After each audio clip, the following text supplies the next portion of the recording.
मेरे साथ आम आदमी पार्टी के राज्यसभा सांसद राघव चड्ढा हैं। अभी वोट डाल के आए हैं। राजेंद्र नगर के ये वोटर हैं, यही यहाँ के विधायक हुआ करते थे, लेकिन 2020 में ये यहाँ से विधायक बने, 2022 में इनका प्रमोशन हुआ और ये राज्यसभा सांसद बन गए हैं। राघव जी, वोट तो आप डाल आए हैं।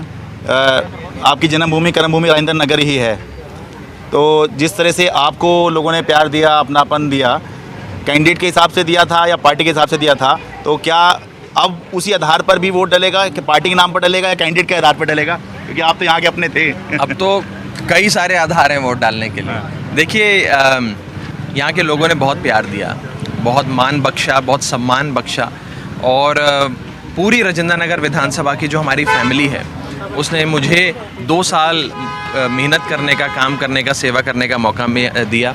और अब उपचुनाव हुआ है, उपचुनाव में भी उसी काम की रफ्तार को आगे बढ़ाते हुए ये मेरा विश्वास है कि वही मोहल्ला क्लिनिक बनाने की रफ्तार, अच्छे स्कूल बनाने की रफ्तार, भ्रष्टाचार मुक्त गवर्नेंस देने की रफ्तार, एक सम्मानजनक जीवन देने का जो काम हमारी सरकार कर रही है, उसी रफ्तार को आगे बढ़ाते हुए लोग एक बार फिर से वोट देंगे। मैं 20,058 वोटों के मार्जिन से जीता था। ये मेरा विश्वास है कि हम उससे भी ज़्यादा मार्जिन से जीतेंगे। और क्योंकि आपने सांसद बनने की बात करी, तो मैं अक्सर जब पूरे क्षेत्र में घूमता हूँ, लोगों से बात करता हूँ, तो ये कहता हूँ कि यहाँ के लोगों को 1+1 का ऑफ़र मिला है।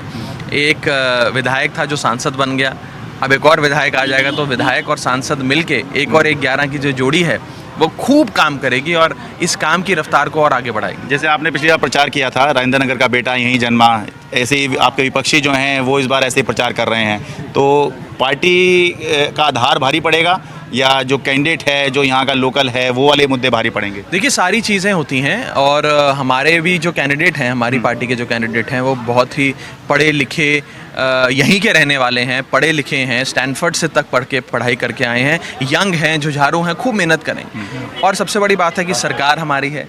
सरकार जिन कामों को लेकर लोगों तक पहुंच चुकी है, मुझे लगता है लोग कायल हैं उन कामों के और हमारे नेता के। मैं ऑफिशियल प्रचार तो नहीं कर सकता, लेकिन इतना ज़रूर कह सकता हूं आपको कि कुल मिलाकर जो माहौल मुझे नज़र आ रहा है, वो हमारे नेता का नाम हो, हमारी सरकार का काम हो, 2 साल बतौर विधायक मेरा काम हो, या हमारे होने वाले विधायक, हमारे कैंडिडेट की छवि हो, इन सारे फैक्टर्स को आप कंबाइन करेंगे तो आपको नतीजा साफ समझ में आ जाएगा कि क्या होने जा रहा है इस विधानसभा में। इलेक्शन है क्या?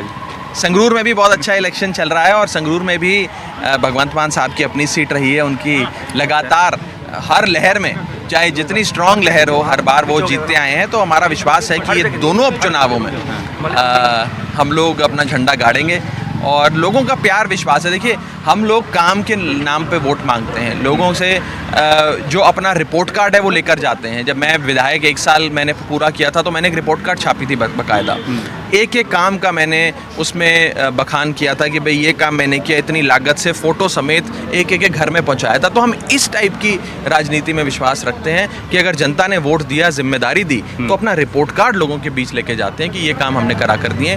और मेरा अपना मानना है कि जितना काम इस विधानसभा में बीते 2 सालों में हुआ, और हमने खास करके कोविड के दौर में इस विधानसभा को नंबर 1 विधानसभा बनाया है। चाहे कोविड रिलीफ का काम हो, चाहे विकास कार्य हो, कभी भी इस इलाके में काम नहीं रुकने दिया।